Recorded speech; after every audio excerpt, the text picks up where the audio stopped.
During the Clone Wars, clone brothers from every single legion, battalion and squad came together to fight the onslaught of the separatist droid army across the galaxy, believing they were born to protect the Republic side by side. Some clone units, however, gained more hatred and disgust from their fellow clones than others. So let's break down why the Coruscant Guard were despised by the other clones and why Commander Fox took the brunt of the hate. Before we dive into it, make sure you subscribe for more awesome Star Wars lore content. So the first reason Commander Fox gained hatred throughout the clone ranks was not even something he did personally, but merely the fact that he was a member of the Coruscant Guard. The Coruscant Guard themselves were widely disliked all the way from the young cadets on Kamino through to the battle-hardened veterans serving on the front lines of the war. As a result of this, young cadets in the training facilities of Kamino would sometimes be bullied for dreaming of joining this elite unit because of its reputation of a laid-back, easy life compared to those troopers who were sent to the front lines of harsh battlefields. Troopers who dreamed of that life instead of the front lines were often seen as weak by those around them.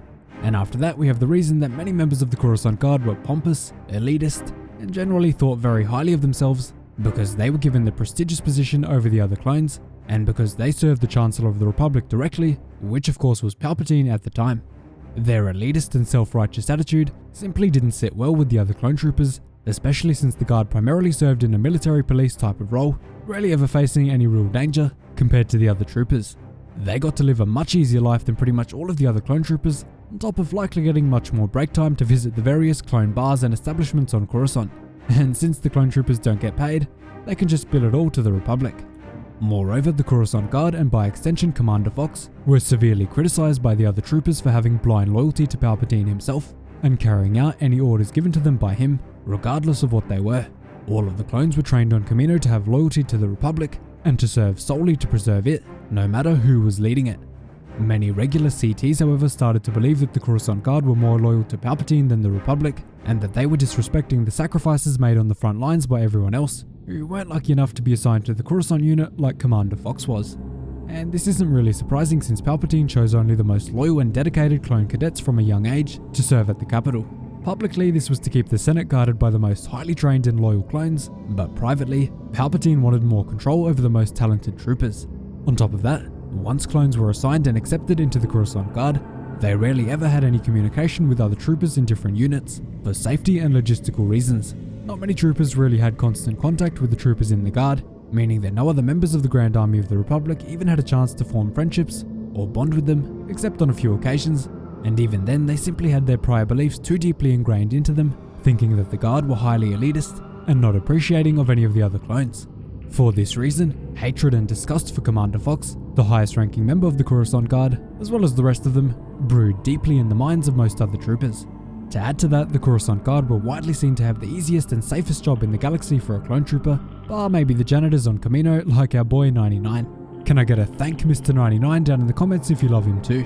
Honestly, I wish he didn't go out the way he did. I wish we got to see him a lot more, but unfortunately his time was up. The Coruscant Guard served as personal protection for Palpatine and other senators because of corruption amongst the Senate Guard Corps, as well as performing policing duties across Coruscant and its lower levels.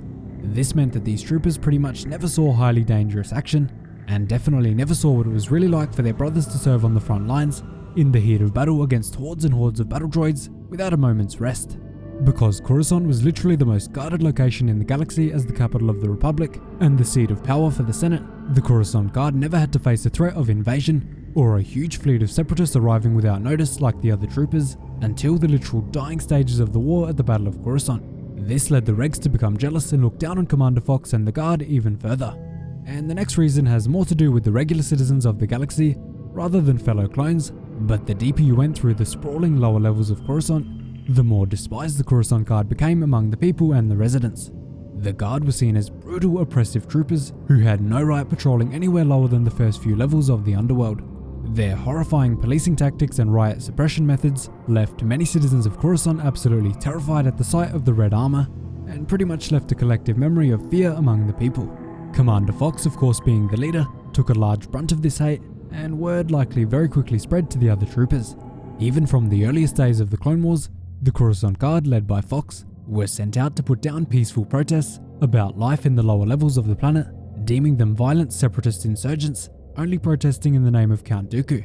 This was obviously false in most cases, and it led to horrific force being justified on the protesters, making these red and white troopers some of the most feared and hated members of the clone army. And further, one of the biggest reasons Commander Fox himself was brutally hated by most of his brothers was of course for killing ARC Trooper 5s after he discovered the crucial information about the inhibitor chips inside of every trooper and the looming Order 66. Many troopers found the act of killing his own brother to be disgraceful, regardless of what 5s might have done or used the information for. Most clones believed that the only time they should ever kill their own brother was through a court-martial resulting in the sentence of firing squad. Any other killing of brothers was seen as disgusting and almost an act of treachery. Fox also of course had the option to stun 5s in that situation, but that's definitely a huge debate and one for another time. So let me know down in the comments if you think Fox was right to use live fire on 5s or should he have stunned him. And I already know there's going to be a huge debate down there, so make sure you get into it.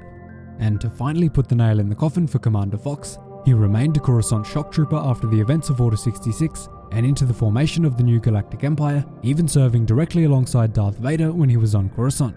On one of these occasions when Vader was on Coruscant, Vader was sent by his master Darth Sidious to hunt down and capture former Jedi librarian Jocasta Nu, who was believed to have returned to the Jedi Temple to steal back some very important and secretive Jedi archives.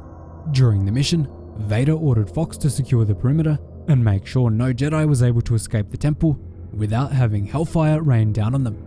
Fox agreed to this and then sent 2 full companies of shock troopers to surround the temple, waiting for the moment a Jedi appeared.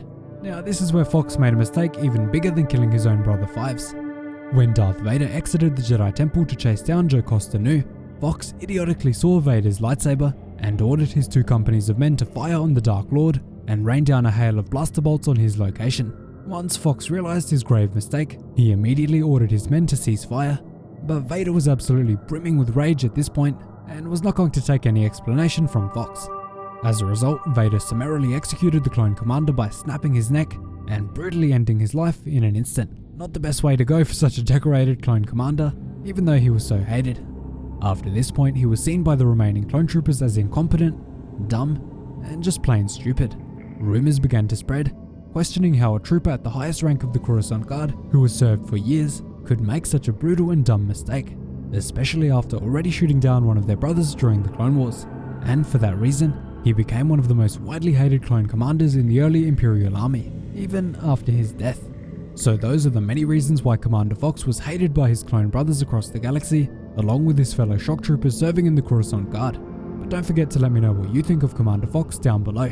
And make sure you subscribe to the channel for plenty more content just like this, covering clone troopers, deep and disturbing Star Wars lore, ship breakdowns, battle breakdowns, and pretty much anything you can find on the black market. If you like Star Wars, you'll definitely find something on the channel that you'll enjoy. Thanks so much for watching, really hope you enjoyed the video. Cheers guys, hope to see you in the next one.